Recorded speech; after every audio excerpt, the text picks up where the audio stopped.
نحمده ونصلي على رسوله الكريم اما بعد فاعوذ بالله من الشيطان الرجيم بسم الله الرحمن الرحيم رب اشرح لي صدري ويسر لي امري واحلل عقدة من لساني يفقهوا قولي۔ قرآن پاک میں ایک عورت کے لیے ایک لفظ ہے لباس، ایک ہے ثیاب، ایک ہے جلباب۔ یہ تو ہے لفظوں کا استعمال، لباس، ثیاب، جلباب، یہ تین لفظ قرآن نے استعمال کیے۔ لباس کہتے ہیں اس کپڑے کو جو جسم ڈھانکتا ہے، لباس، ڈریس جس کو آپ کہتے ہیں، جیسے شرٹ ہے، پاجامہ ہے، جو جسم کے ساتھ لگا ہوتا ہے۔ ثیاب اور جلباب وہ کپڑا ہے جو لباس سے اوپر ہوگا۔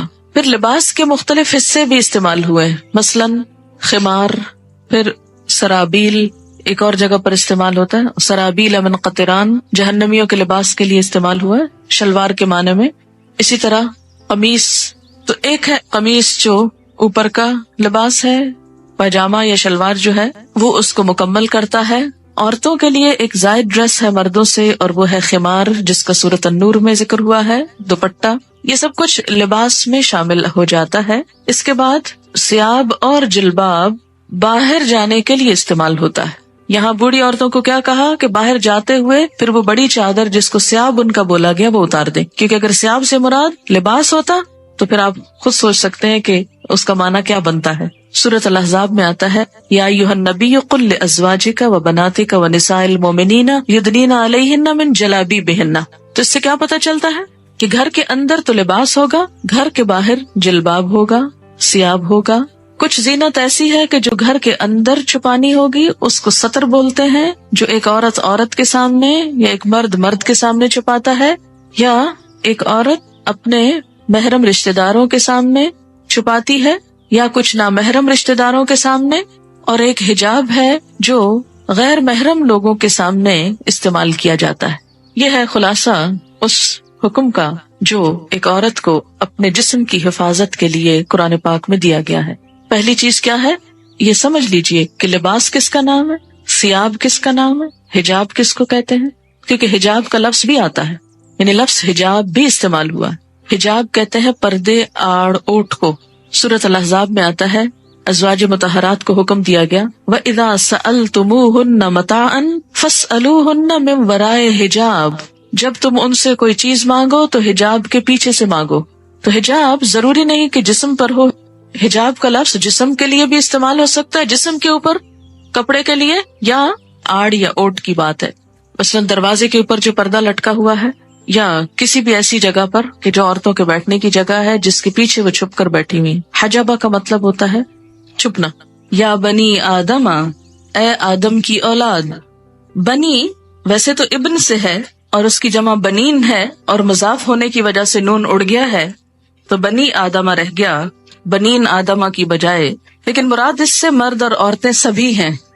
جب بنی آدم کہا جاتا ہے یا جیسے بنی اسرائیل کہا جاتا ہے تو اس سے مراد بنی اسرائیل کے صرف مرد نہیں عورتیں بھی ہیں، تو یہاں بھی بنی آدم سے مراد مرد و عورت دونوں ہیں۔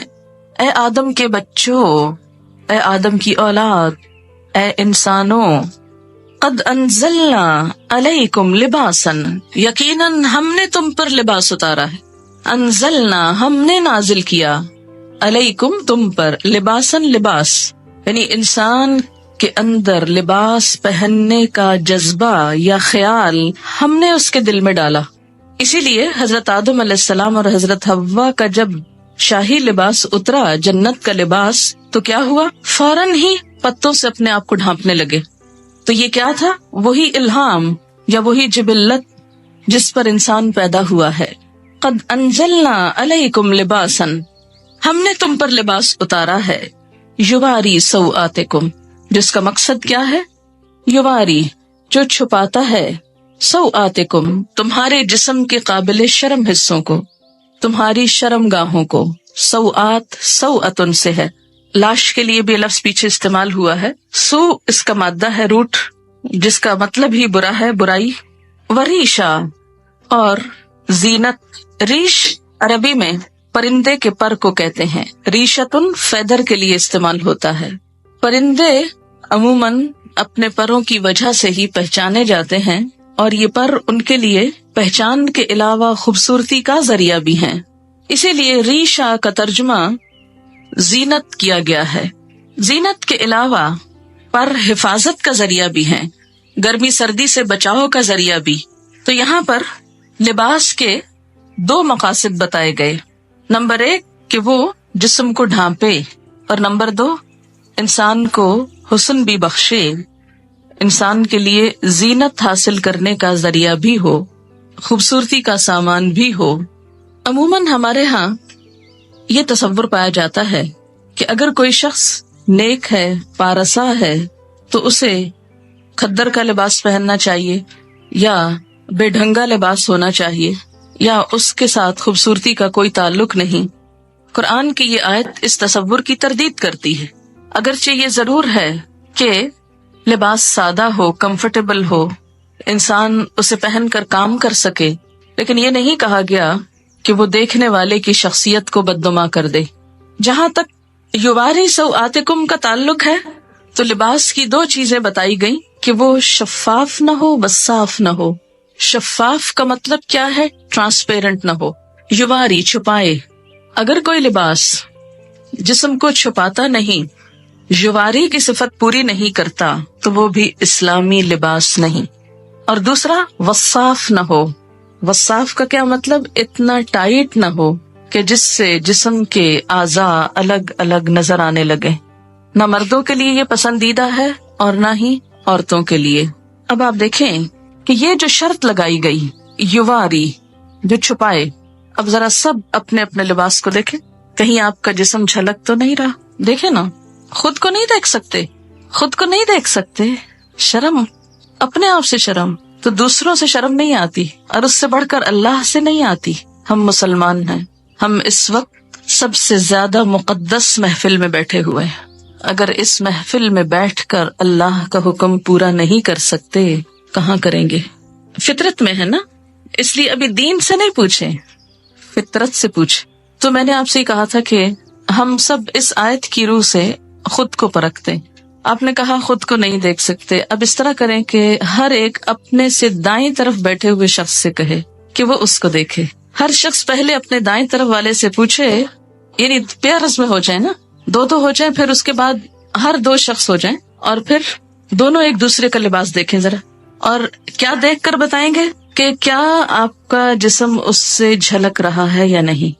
یہ دین، ابھی دین کی بات نہیں ہو رہی، یہ فطرت کی بات ہو رہی ہے نا۔ دیکھیں آپ کے جو ماں باپ تھے سب سے پہلے والے، آدم اور حوا، ان کو کسی نے سکھایا تھا؟ کسی نے نہیں بتایا، لیکن پیور تھے نا۔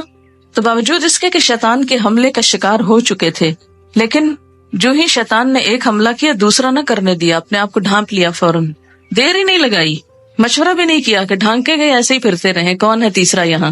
وہ یہ کہہ سکتے تھے نا، کوئی تیسرا تو ہے نہیں، اور وہ تو آپس میں شوہر اور بیوی تھے، ان کا کیا پردہ؟ کوئی وحی نہیں آئی تھی کہ جسم ڈھانپو، وہ تو کیا ہوا، آ کے شاہی لباس اتروائے گئے۔ پھر آپ دیکھیں کہ آپ میں سے کچھ لوگ سوچ رہے ہوں گے کہ تو ہم عورتوں میں بیٹھے ہیں، کیا فرق پڑتا ہے؟ لیکن کیا ہم یہ لباس صرف عورتوں میں پہنتے ہیں یا باہر بھی، جہاں آدمی ہوتے ہیں، سڑک وغیرہ، گاڑی میں، وین میں، ڈرائیور، دوسرے تیسرے، ان کے سامنے بھی؟ اور پھر تیسری چیز یہ کہ اسلام کی روح سے نہ پوچھیے نہ بتائیے، صرف فطرت کے اعتبار سے پوچھیے کہ گھٹنوں سے اوپر کا حصہ جو ہے نا، یہ خاص طور پر قابل شرم ہے نا، جس کو ران بولتے ہیں، اوپر کا حصہ، ٹانگ کے اوپر کا حصہ جو ہے، آپ دیکھیں کہ کیا یہ عورتوں کو بھی دکھانا چاہیے؟ نہیں، عورتوں کو بھی نہیں دکھا سکتے، پنڈلیوں کی حد تک خیر ہے، لیکن گھٹنا میں نی، جو نیز ہے آپ کے، اس سے اوپر عورت بھی نہیں دیکھ سکتی۔ اسی طرح پیٹ، کمر، یہ حصے، تو آپ اپنی اپنی لباس کو چیک کریں کہ کیا آپ کے بیٹھنے کے انداز سے، کیونکہ میں جب یہاں سے پڑھا رہی ہوتی ہوں نا، بعض اوقات میری نظر پڑ جاتی ہے اور پڑھانا میرے لیے مشکل ہو جاتا ہے، لیکن میں نے اتنے دن اس لیے خاموشی اختیار کی کہ میرا حکم آپ کیوں مانے؟ میں آپ پہ داروغہ نہیں بنا کے بھیجی گئی، معلم تو ہو سکتی ہوں لیکن داروغہ نہیں، پولیس مین کا کردار نہیں۔ جو اللہ سے نہ ڈرے وہ مجھ سے کیا ڈرے گا؟ اگر مجھ سے ڈریں بھی تو آپ کو تو کوئی فائدہ ہی نہیں، کوئی ثواب ہی نہیں، ثواب تو اللہ سے ڈرنے کا ہوگا۔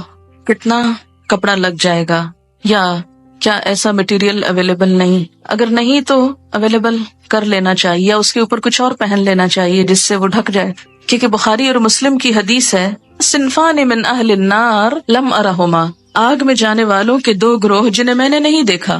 ایک گروہ ان میں سے مردوں کے بارے میں ہے، ظالم حکمرانوں کے بارے میں ہے، اور دوسرا عورتوں کے بارے میں ہے. حدیث کے الفاظ ہیں، یہ میرے الفاظ نہیں کہ مت سوچیں کہ آپ یہ کیسی باتیں کر رہی ہیں اور ہم کو یہ ڈرا رہی ہیں اور یہ کہہ رہی ہوں. میں تو کوئی حیثیت نہیں رکھتی کہ آپ کو کچھ بھی کہوں. نبی صلی اللہ علیہ وسلم کے الفاظ ہیں، اور جو آپ پر ایمان لاتا ہے آپ کی بات کو بھی اسے ماننا چاہیے، ورنہ تو ماننے کا کوئی مقصد نہیں. اور اگر ہم چاہتے ہیں کہ قیامت کے دن آپ ہماری شفاعت کرائیں، آپ ہمیں حوض کوثر سے پانی پلائیں، حشر کے میدان میں جہاں اتنی گرمی ہوگی کہ ہر شخص، حدیث میں آتا ہے ہر شخص عطش پیاس کی رٹ لگائے ہوئے ہوگا، ہر شخص پسینے میں ڈوبا ہوا ہوگا، جس کی تھوڑی سی جھلک آپ کو ہلکی سی، اس سے 70 گنا 70 ڈگری ٹیمپریچر زیادہ کہہ لیں. سورج قریب ہوگا، کوئی چھت سایہ بھی نہ ہوگا سوائے رحمان کے عرش کے سائے کے، کہ جس کے نیچے مخصوص لوگ جا سکیں گے، ہر ایک نہیں پہنچ سکے گا وہاں. آپ صلی اللہ علیہ وسلم اپنی امت کو حوض کوثر سے پانی پلائیں گے، اور جس کو ایک دفعہ پلائیں گے دوسری دفعہ اس کو پیاس نہ لگے گی.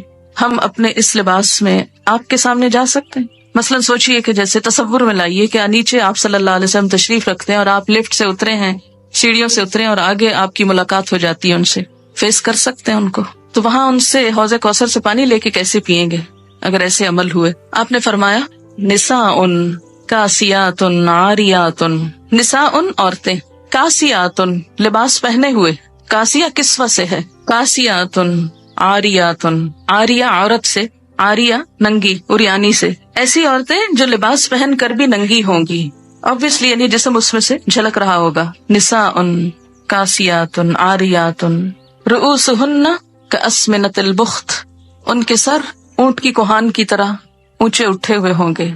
ہیئر سٹائل کی طرف اشارہ ہے کہ ان کے سر اونچے اٹھے ہوئے ہوں گے. کس طرح؟ جیسے اونٹ کی کوہان اٹھی ہوئی ہوتی، کوہان اس کی ہم کو کہتے ہیں نا وہ ابھرا ہوا حصہ ہے. فرمایا لا يدخلن الجنۃ، یہ جنت میں داخل نہ ہو سکیں گی، ولا یجدن ریحھا، اور اس کی خوشبو بھی نہ پا سکیں گی، حالانکہ اس کی خوشبو دور دور تک پھیل رہی ہوگی. تو قرآن کا یہ حکم ہمیں کیا بتاتا ہے کہ ہم ایسا لباس پہنیں جس سے ہمارے سطر ڈھک جائیں. اسی لیے ہمیں جو دعا سکھائی گئی لباس پہن کر وہ کیا ہے؟ الحمدللہ الذی کسانی، اللہ کا شکر جس نے مجھے لباس پہنایا، ما اواری بہی عورتی، جس سے میں اپنے عریانی کو چھپا سکتا ہوں. تو اس دعا میں بھی یہی لفظ ہے، واتجمل بہی فی حیاتی، اور میں اپنی زندگی میں اس سے خوبصورتی حاصل کرتا ہوں. تو لباس کا دوسرا مقصد کیا ہے؟ وریشا، خوبصورت لباس ہو. خوبصورتی پسندیدہ ہے، لباس میں ڈیزائننگ میں حرج نہیں. ایک آدمی نے پوچھا یا رسول اللہ صلی اللہ علیہ وسلم، ایک آدمی کو یہ پسند ہے کہ اس کا لباس خوبصورت ہو، تو کیا یہ تکبر ہے؟ آپ نے فرمایا ان اللہ جمیل، بے شک اللہ خوبصورت ہے، یحب الجمال، خوبصورتی کو پسند کرتا ہے. اللہ تعالیٰ خود خوبصورت ہے، خوبصورتی کو پسند کرتا ہے. تکبر تو حق کو نہ ماننے اور دوسروں کو حقیر سمجھنے کا نام ہے. تکبر کیا ہے؟ حق کو نہ ماننا، بات سمجھ بھی آ جائے قبول نہ کرنا. جیسے آج یہ بات ہوئی، اب آپ میں سے کچھ لوگ اپنے عمل کو بدل لیں گے اور کچھ پرواہ بھی نہیں کریں گے، کوئی نہ کوئی تعویل ڈھونڈ لیں گے. کسی کا تو کچھ نقصان نہیں اس میں، ان کا اپنا ہی ہے. فرمایا تکبر تو حق کو نہ ماننا اور دوسروں کو حقیر سمجھنا ہے. البتہ شہرت کے لیے لباس پہننے پر وعید ہے. شہرت کا لباس، دکھاوے کا، دوسروں کو مروب کرنے کا. حدیث پاک میں ہے من لبس ثوب شہرت فی الدنیا البسہ اللہ ثوب مذلت یوم القیامہ، جو شخص دنیا میں شہرت کا لباس پہنے گا اللہ قیامت کے دن اسے ذلت کا لباس پہنائے گا. مشکات کی روایت ہے لباس قیمتی بھی ہو سکتا ہے لیکن اپنی حیثیت کے مطابق، اسراف نہ ہو. یہ نہیں کہ کھانے کو ہے نہیں اور ساری آمدنی لباس پر لگ رہی ہے، پوری کی پوری تنخواہ خواتین کی صرف لباس کی خریداری میں چلی جائے تو یہ اسراف ہوگا. مثلاً آپ صلی اللہ علیہ وسلم نے ایک مرتبہ ایک چادر پہنی جس کی قیمت 1000 روپے کے برابر تھی. اب 1000 روپے کی ویلیو بھی بدلتی رہتی ہے. اسی طرح امام ابو حنیفہ رحمۃ اللہ علیہ کی ایک چادر تھی جس کی قیمت 400 اشرفیاں تھی. 400 اشرفیاں، اشرفی کس کا سکہ ہوتی؟ سونے کا. تو اس سے آپ اندازہ لگائیں کہ کتنی مہنگی ہوگی. خاص خاص موقعوں پہ پہنتے تھے. اس کا یہ مطلب نہیں کہ ہم لاکھوں کا دلہن کا جوڑا بنا کے بیٹھ جائیں کہ امام ابو حنیفہ کی چادر ایسی تھی. وہ جوڑا اور اس میں بہت فرق ہے. مسند علم پر قیمتی لباس پہن کر بیٹھنا وہ اور چیز ہے، لیکن ایک دکھاوے کے لیے، ایک ریاکاری کے لیے، دوسروں پہ روب جمانے کے لیے اتنا پیسہ خرچ کرنا بالکل مختلف چیز ہے. امام مالک کے حالات زندگی میں آپ نے پڑھا ہوگا کہ وہ جب حدیث کے درس کے لیے آتے تھے تو روزانہ نیا جوڑا پہنتے تھے اور ایک دفعہ پہننے کے بعد اس کو صدقہ کر دیتے تھے، یعنی جو لباس ایک دفعہ پہنتے تھے وہ دوبارہ نہیں پہنتے تھے. نہایت خوبصورت، صاف ستھرا، عمدہ لباس ہوتا. جب ان سے پوچھا گیا کہ آپ ایسا کیوں کرتے ہیں تو وہ کہتے کہ نبی صلی اللہ علیہ وسلم کی حدیث یا آپ کی مجلس کے وقار کے لیے، کیونکہ ہر مجلس کا ایک وقار ہوتا ہے. اتنے بڑے انسان کے نام پر قائم کی ہوئی مجلس میں سب سے بہترین لباس پہنتا ہوں، اور جب مجلس ختم ہوتی لباس اتارتے اور صدقہ کر دیتے، اپنے شاگردوں کو دے دیتے. ان کے ہاں ایسا ہوتا تھا کہ مختلف لوگ مسلسل آتے، کچھ عرصہ رہتے، ان سے سیکھتے، پھر آگے چلے جاتے. تو یہ طالب علم بھی ہوتے تھے، مسافر بھی ہوتے تھے، اور ان کے پاس یہ لباس کہاں سے آتے تھے؟ ان کے مختلف شاگردوں کی طرف سے جو چلے جاتے، وہ پھر بعد میں ہدایہ بھیجتے اور وہ ان کو ان کی خوشی کی خاطر استعمال کرتے اور ساتھ ہی صدقہ کر دیتے. ہمارے ہاں تو تصور ہے نا کہ صدقہ صرف اس چیز کا ہو سکتا ہے جو گھسی پٹی، بیکار، فضول ہو جائے، جس کا اب آئندہ کوئی استعمال ہے ہی نہیں، اس کو صدقہ کر دو. لیکن کوئی چیز جو استعمال کے تھوڑے سے بھی قابل ہو اسے رکھے رکھو، چاہے استعمال کا موقع ملے یا نہ ملے. تو اصل چیز جس سے بچنا چاہیے وہ دو ہیں، ایک تو ریاکاری، اسراف، اور دوسرے بے حیائی کا لباس. لباس انسان کی شخصیت کا بھی پتہ دیتا ہے. لباس انسان کے باطن کا رنگ ہوتا ہے کہ وہ اندر سے کیسا ہے. جیسا وہ اندر سے ہوتا ہے ویسے ہی وہ لباس پہنتا ہے. ہر شخص کی اپنی ایک چوائس ہوتی، اپنا اس کا ایک ڈیزائن ہوتا ہے، اپنا ایک سٹائل ہوتا ہے. پھر جو خوبصورت بات یہاں پتہ چلتی ہے وہ یہ ہے کہ خوبصورت لباس کو ریش، پر سے تشبیہ دی گئی. اس وقت کچھ پر آپ کو دکھانے کے لیے لائے ہیں. ذرا ان پروں کو آپ دیکھیے کہ کوئی انسان ایسی خوبصورت چیز بنا سکتا ہے. یہ آپ دیکھیں، اس کا کبھی قریب سے آپ شیڈ دیکھیں تو آپ حیران ہو جائیں، کیونکہ ہم دیکھتے بھی ہیں نا مور، تو کہاں دیکھتے ہیں؟ دیکھتے ہی نہیں. ہم اپنے لباس نہیں دیکھتے تو موروں کے کہاں دیکھیں گے؟ ابھی آپ کہہ رہے تھے نا، دیکھا ہی نہیں جاتا. کس قدر خوبصورت، ایسے لگتا ہے جیسے کسی نے دھاگے سے باقاعدہ وہ کڑھائی کی ہوئی ہے، اور اتنے خوبصورت شیڈ، اتنے زبردست کہ انسان حیران رہ جاتا ہے. اور ایسا تھریڈ، اتنا سلکی تھریڈ تو ہم ویسے خود بھی پروڈیوس نہیں کر سکتے. اس میں وہ نظافت اور لچک، اور پھر آپ دیکھیں کہ کس خوبصورت طریقے سے اس کی آؤٹ لائن بنائی ہوئی ہے، اور آؤٹ لائن کے ساتھ بھی شیڈز ہیں. اور پھر جو پر اٹھے ہوئے ہیں یہ آپ دیکھیں کتنی ترتیب کے ساتھ، جیسے کسی نے باقاعدہ ٹرمنگ کی ہوئی. یہ خود ہی بن گئے، خود نہیں بن سکتے. اللہ تعالیٰ نے پرندوں کو تو خود ہی دے دیا، خود ہی پہنا دیا. ہمیں عقل دی اور کیا کہا؟ استعمال کرو اور اپنے لیے خوبصورت لباس بنا لو. اب دیکھیں کہ جب بہت سارے لوگ ایسی کڑھائی وغیرہ کرتے ہیں تو ان کی، یعنی کڑھائی والے کپڑے پہننا منع نہیں ہے، تقویٰ کے خلاف نہیں ہے، ان کا بھی روزگار ہو جاتا ہے. کئی دیہاتوں میں بیٹھی لڑکیاں، بچیاں جو اپنی زندگی، جن کو اور کوئی کام کرنے کو نہیں، کوئی پڑھ لکھ نہیں سکتی، کتنی خوبصورت خوبصورت چیزیں بناتی ہیں. لیکن ہم ان پہ بڑا ظلم ڈھاتے ہیں کہ بہت ہی اونے پونے داموں لے کر ان کی آنکھوں سے اور ان کے صلاحیتوں سے مذاق کرتے ہیں. پھر اسی طرح آپ دیکھیں، اس میں بھی آپ دیکھیں کیسا شیڈ ہے، اتنا خوبصورت. اور ان کی جو نرمی اور ملائمت ہے، ہم بھی اتنے عقل مند نہیں کہ اتنے خوبصورت کپڑے پہننا جانے. ہمارے کپڑے تو خوب اکڑے ہوئے ہوتے، انکمفرٹیبل، کہ جس میں سانس نہ آئے، کام نہ کر سکیں. پرندوں کے پر خوبصورت ہونے کے ساتھ ساتھ اتنے پریکٹیکل ہوتے ہیں کہ ان کو اپنا کام کرنے میں کوئی دشواری نہیں ہوتی. ہم بعض اوقات خوبصورت لباس پہننے کے شوق میں ایسا لباس پہن لیتے ہیں کہ جو بالکل پریکٹیکل نہیں ہوتا. پڑھاتے وقت اگر ساتھ یہ بھی دکھایا جائے تو تھوڑی سی فیلنگ اچھی آتی ہے کہ اللہ تعالیٰ نے کیا کیا خوبصورتی پیدا کی اور کس کے لیے پیدا کی. یہ پرندے ادھر ادھر اڑتے پھرتے ہیں، ان بیچاروں کو تو خود تو کلرز پتہ نہیں اپنے نظر بھی آتے ہیں کہ نہیں. یہ کلرز دیکھنے کی صلاحیت بھی انسان کو ملی. ہم انسان ایکسٹریم پہ چلے جاتے ہیں. ہماری ایکسٹریمز کیا ہیں کہ یا تو دین کے نام پہ، تقویٰ کے نام پہ ہم بالکل بدھو بن جاتے ہیں اور دنیا کی کسی چیز سے کوئی فائدہ نہیں اٹھانا چاہتے. ملنگ کہلانا دوسرے لفظوں میں نیک کہلانا ہے. اسلام میں کسی ملنگی کا کوئی تصور نہیں. یہ بعد کے نظریات ہیں، سادھو اور بھکشو اور معلوم نہیں کیا کچھ. اللہ تعالیٰ نے اپنی یہ تخلیق ہمیں سکھانے کے لیے، ہمیں دکھانے کے لیے پیدا کی ہے. کس کے لیے ہے یہ سب کچھ؟ اللہ تعالیٰ فرماتے تمہارے لیے. ہمارے لیے کیا؟ کہ ہم اس سے سبق سیکھیں. انسان نے جانوروں سے بھی بہت کچھ سیکھا ہے. اپنی حیثیت کے اندر رہتے ہوئے، اپنی شخصیت کے مطابق ساتر لباس، خوبصورت لباس، خواہ پینٹنگ ہو، کڑھائی ہو، مکیش ہو، تلا ہو اور کچھ اور ہو جو آپ کو آتا ہے اور مجھے نہیں آتا، یہ سب کچھ منع نہیں ہے. لیکن موقع کی مناسبت سے، حدود کے اندر رہتے ہوئے اور پہلی شرط مانتے ہوئے، یواری سواتکم، معلوم نہیں شیطان نے ہمیں کیوں سجھا دیا کہ ننگا ہونا زیادہ خوبصورتی ہے اور جسم کی نمائش کو خوبصورتی بنا دیا. سی تھرو کپڑے پہنانا زیادہ عقل مند کہلانے کا سبب سمجھایا، حالانکہ ایسا نہیں ہے. سارے جانوروں کے لباس اللہ نے خود ہی پہنا دیے اور وہ بےچارے ایک ہی ڈیزائن میں رہتے ہوئے دنیا سے چلے جاتے ہیں، جبکہ انسان کو ایک لباس نہیں دیا، اس کو سکن کلر دیا جس کے اوپر ہر خوبصورت چیز نمایاں ہو جاتی. آپ دیکھیں نا سکن کلر کا کارپیٹ ہو تو اس کے اوپر فرنیچر کتنا نکھرتا ہے. تو اسی طرح آپ کو اللہ نے سکن کلر کا جسم دیا جس کے اوپر خوبصورت رنگوں کے لباس، خوبصورت کڑھائیوں کے لباس آپ کے لیے حسن کا سبب ہے. یہی اگر آپ کی سکن بلو کلر کی ہوتی تو آپ کتنے لمیٹڈ کلرز پہن سکتے تھے، کیونکہ بلو کے اوپر ہر کلر پھر سوٹ نہیں کرتا. اسی طرح اگر آپ گرین ہوتے، سوچے نا تھوڑا سا، تو کیا نظر آتے. کتنی وسیع چوائس دی ہے اللہ نے آپ کو، ہم شکر نہیں کرتے، شکر نہیں بجا لاتے. اور آپ کو معلوم ہے کہ ایک پرندے پر تقریباً 10,000 مختلف قسم کے پر ہوتے ہیں. بعض پر اڑنے کے کام آتے ہیں، بعض جسم کے ساتھ ہوتے ہیں، اس کی شیپ نمایاں کرتے ہیں. اسی طرح فلفی ہوتے ہیں، نرم ہوتے ہیں، آرام دہ ہوتے ہیں. تو لباس بھی اگر آرام دہ ہو، نرم ہو، سلکی ہو، کمفرٹیبل ہو تو اس میں حرج نہیں، گناہ کی بات نہیں.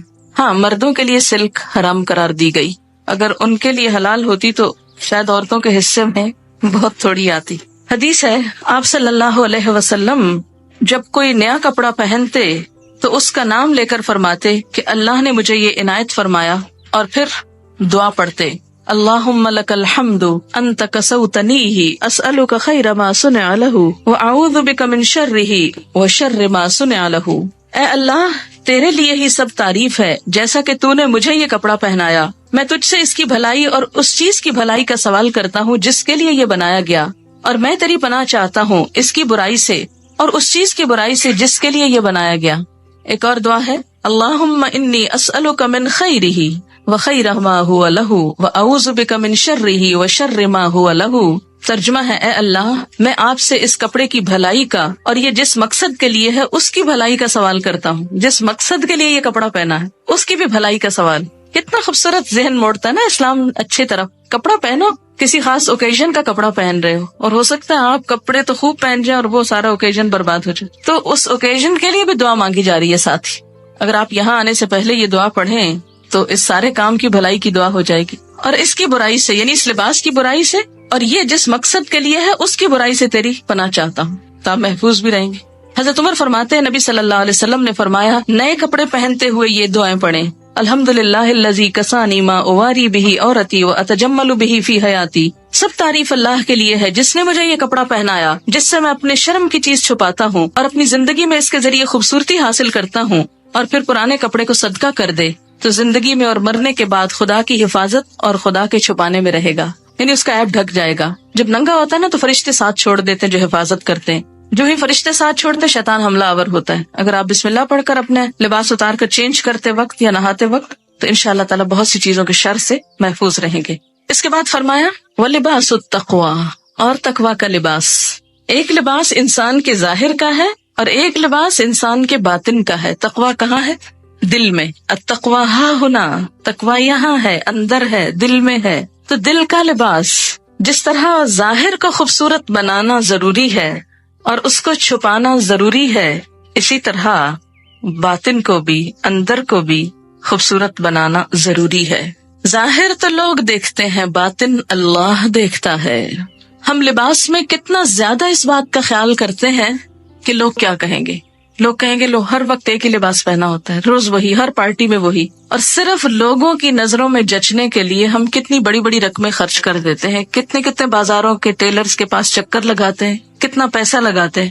مکان بنانے کے بعد جو زیادہ خرچ آتا ہے کھانے پینے سے بھی بڑھ کر وہ عموماً لباس پر ہوتا ہے.